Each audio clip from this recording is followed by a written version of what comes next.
Shalom, selamat pagi. Hari ini Kamis 25 Juli 2024. Saya mendengar renungan yang Tuhan perintahkan kita melakukan dan terasa berat berdilema dalam diri saya.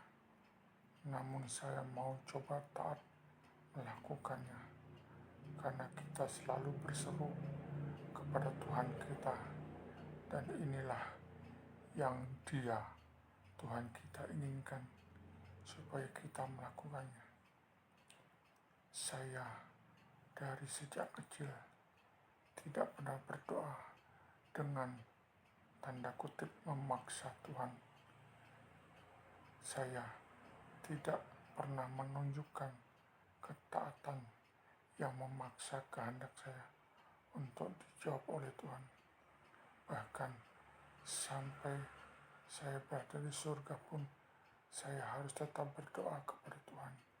Sebagai perwujudan saya mengandalkan dan berharap penuh kepada Tuhan yang saya sembah. Demikian renungan hari ini saya kutipkan untuk menjadi dokumentasi kepada kita semua. Tuhan Yesus memberkati.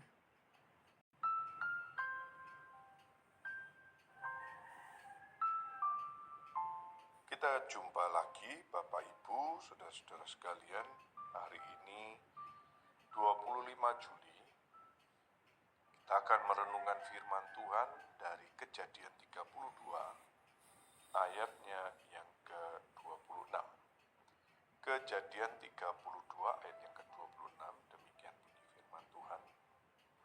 Lalu kata orang itu, "Biarkanlah aku pergi, karena fajar telah menyingsing."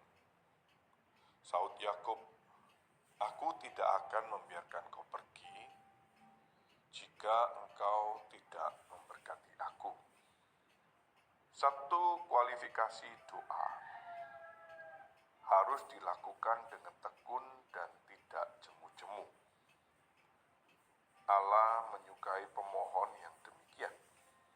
Bukankah Allah memperhatikan anak-anak yang dikasihinya lebih dari hakim yang tidak takut kepada Allah?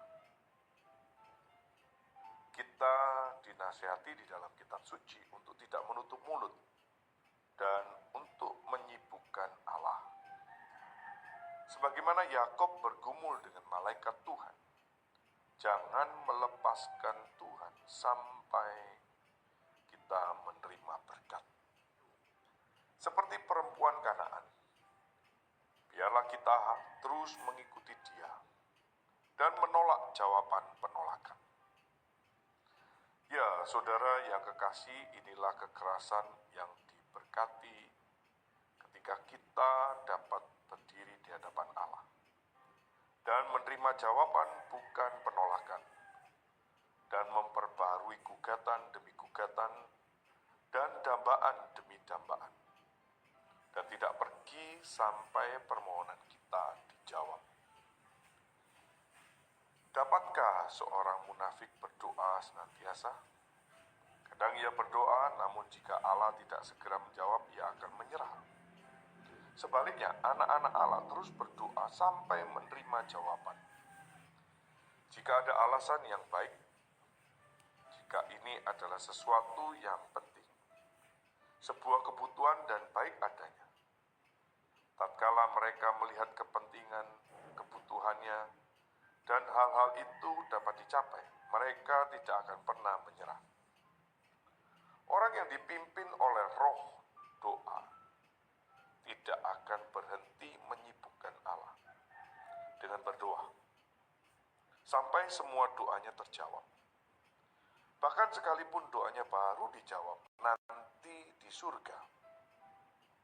Oleh karena itu kita wajib dengan bersemangat dan konstan bertekun menyampaikan keinginan-keinginan kita di dalam doa, hingga semua doa kita dijawab sepenuhnya. Marilah dengan kesadaran atas kewajiban ini, saya memohon, kita semakin giat berdoa. Janganlah berhenti berdoa demi anugerah, kekuatan untuk melawan kebobrokan kita, demi gerejanya, demi kemajuan Injil, dan demi hal-hal lain yang cukup penting bagi kita. Jangan pernah menyerah hingga kita melihat Dia menjawab keinginan-keinginan kita.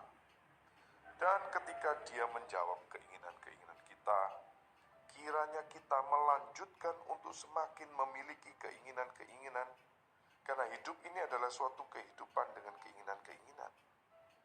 Pemenuhan sempurna akan terjadi di surga. Maka semua keinginan-keinginan kita akan terpenuhi dan semua janji akan terwujud. Kita wajib berada dalam kondisi yang syarat, keinginan-keinginan dan doa-doa hingga kita tiba di surga. Tulisan daripada Richard Sibbes yang hidup tahun 1577 hingga 1635.